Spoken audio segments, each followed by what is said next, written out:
పితా పుత్ర పవిత్ర ఆత్మ నామమున ఆమేన్. క్రీస్తునందు ప్రియ సహోదరి సహోదరులారా, ఈరోజు మనము సామాన్య కాలము 3వ ఆదివారంలో ఉన్నాము. ఈనాటి దివ్య పట్టణాలు మనల్ని హృదయ పరివర్తనము, దైవ పిలుపు అనే అంశాల గురించి మనకి బోధిస్తున్నవి. మొదటి పట్టణంలో మనం చూసినట్లయితే యోనా ప్రవక్తను నినివే పట్టణానికి దేవుడు పంపిస్తున్నాడు. తన వాక్యాన్ని తెలియచేయడానికి నినివే ప్రాంతంలో ఉన్న ఆ పట్టణంలో ఉన్న ప్రజలు పాపములో మునిగిపోయి ఉన్నారు. ఎందుకంటే నినివే పట్టణము ఆ రోజుల్లో పెద్ద పట్టణము, వ్యాపారము జరుగుతూ ఉండేది. అనేక దేశాల నుంచి, అనేక ప్రాంతాల నుంచి కూడా ప్రజలు అక్కడికి వచ్చి వారు వ్యాపారం చేస్తూ ఉన్నారు. అందుకే ధనమోహము, వ్యభిచారము, ఇహలోక వాంఛలతో అక్కడ ఉన్న ప్రజలు పాపములో జీవిస్తూ ఉన్నారు. ఆ పాపం వలన వారు శిక్షను పొందబోతున్నారు. కాబట్టి దేవుడు యోనా ప్రవక్తను నినివే పట్టణానికి పంపిస్తూ ఉన్నారు. నినివే పట్టణము, ఆ పట్టణాన్ని దాటిపోవడానికి 3 రోజుల ప్రయాణం పడుతుంది నడుచుకుంటూ వెళ్ళాలంటే. కానీ యోనా ప్రవక్త 1 రోజు ప్రయాణం చేసి ఆ ప్రజల వద్దకు వెళ్ళి ఈ విధంగా బోధిస్తూ ఉన్నారు.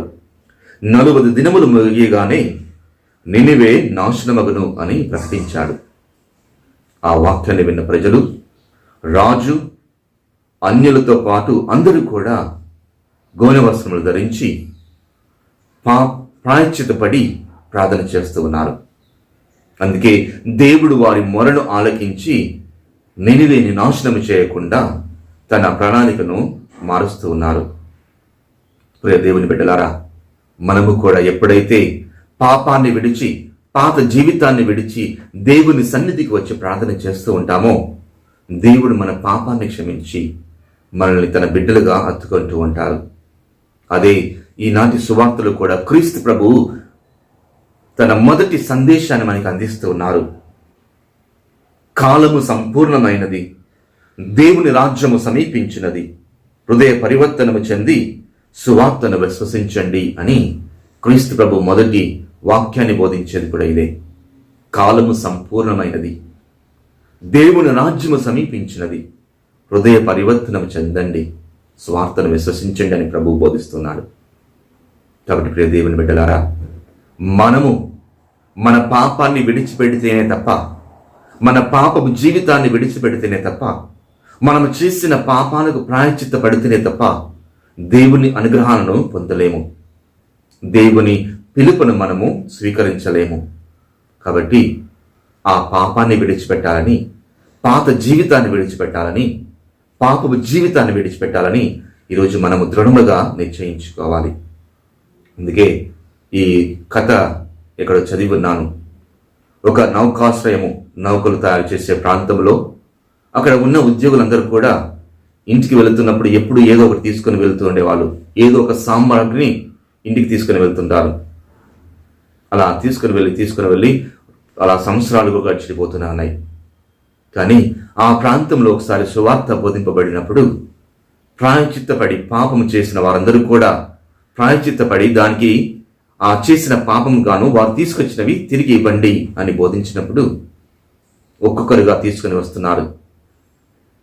వారు దొంగలించిన వస్తువులను తీసుకుని వస్తున్నప్పుడు ఆ నౌకాశ్రయము అంతా నిండిపోతుంది వస్తువులతోనే. ఇక ఎక్కడ కూడా స్థలము లేకుండా ఉండడం వల్ల ఆ యాజమాన్యం ఈ విధంగా అంటుంది, మీరు చేసిన పాపము దేవుడు క్షమించాడు, మీరు చేసిన దొంగతనాన్ని యాజమాన్యం కూడా మన్నించింది, కాబట్టి మీరు తీసుకెళ్లిన వస్తువులు మరలా తీసుకుని రావద్దు, మీ దగ్గరే ఉంచుకోండి అని అంటున్నారు. ఎందుకంటే అక్కడ స్థలం లేదు.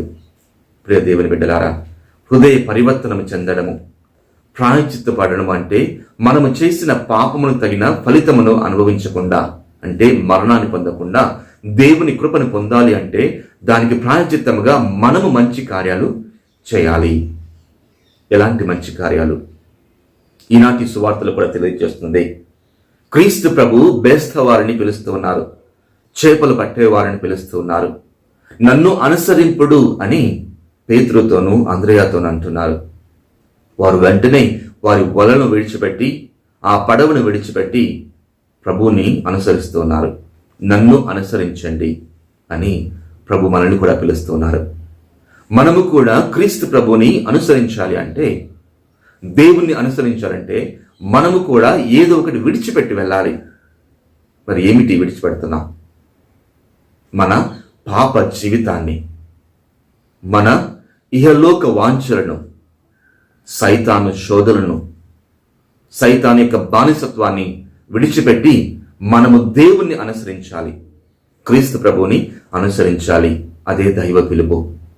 దైవ పిలుపు కేవలము గురువులకు, మఠవాసులకు మాత్రమే కాదు, ప్రతి ఒక్కరికి కూడా ఇస్తున్న ఆ దైవ పిలుపు మనము సువార్త విలువలను అనుసరిస్తూ క్రీస్తు ప్రభుకి సాక్షులుగా జీవించడమే. ప్రతి ఒక్క కుటుంబం కూడా తిరు కుటుంబంగా జీవించాలి. ప్రతి ఒక్క వ్యక్తి కూడా క్రీస్తు ప్రభు వలె, క్రీస్తు ప్రభు బోధించిన ఆ సువార్త విలువలను స్వీకరించి వాటి ప్రకారం జీవించడమే మనకి దేవుడిస్తున్న దైవ పిలుపు. మరి ఆ పిలుపుకు యోగ్యులం అవ్వడానికి మనము మన పాపాలను విడిచిపెట్టి ప్రాయశ్చిత్తపడి హృదయ పరివర్తన చెంది ఆ ప్రభు యొక్క పిలుపును అందుకుని క్రీస్తు ప్రభువుగా సాక్షులుగా జీవించే మంచి మనసును దేవుడు మనకు ప్రసాదించాలని ఈరోజు మనం ప్రార్థించుకుందాం. అదేవిధంగా అనేక చోట్ల కూడా క్రీస్తు ప్రభు గురించి ఎక్కువగా చెడుగా మాట్లాడే సంఘం కూడా ఉంది.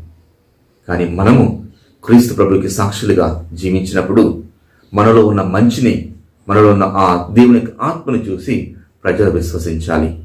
అలాంటి జీవితాన్ని జీవించడానికి మనం ప్రయత్నం చేద్దాం ప్రియ దేవుని బిడ్డలారా. కాబట్టి హృదయ పరివర్తనము, దైవ పిలుపు, ఇవి రెండు కూడా చాలా ముఖ్యమైన అంశాలు. కాబట్టి అలాంటి మంచి మనసును, హృదయ పరివర్తన చెందిన మనసును క్రీస్తు ప్రభుని అనుసరించి క్రీస్తు ప్రభుకు సాక్షులుగా జీవించే మంచి జీవితాన్ని మనకు దేవుడు ప్రసాదించాలని ఈరోజు ప్రార్థించుకుందాము. పితా, పుత్ర, పవిత్రాత్మ నామమున